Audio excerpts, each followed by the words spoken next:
Hello everyone, welcome back to my channel End of Ignorance. Friends, today I am going to be doing a fun and easy science experiment that you can do at home with just a few simple materials.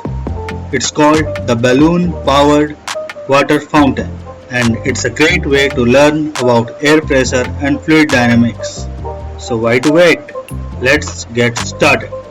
Friends, to conduct this experiment, we need some materials such as a plastic bottle with a cap, a straw, a balloon, water, and a scissor. Now, coming to the instruction part, first of all, we have to use a sharp object such as scissors or a knife to carefully poke a small hole at the sides of the bottle. After that, insert the straw into the hole, making sure it fits snugly and doesn't leak. Third, fill the bottle with water. Fourth, blow up the balloon and pinch the end to prevent air from escaping.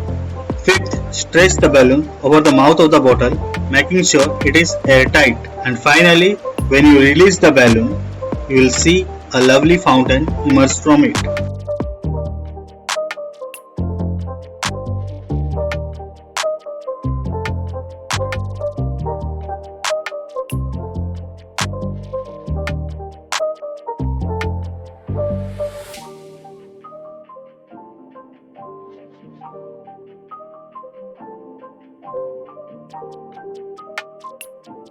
Now coming to the explanation part. Friends, when you let go of the balloon, a stunning fountain will emerge from the bottle and you will get to see it happen. This is because the air coming from the balloon creates a positive air pressure that is pushed on the surface of the water. Because the bottle has 4 different openings, the liquid creates the appearance of a fountain as it flows through the straw.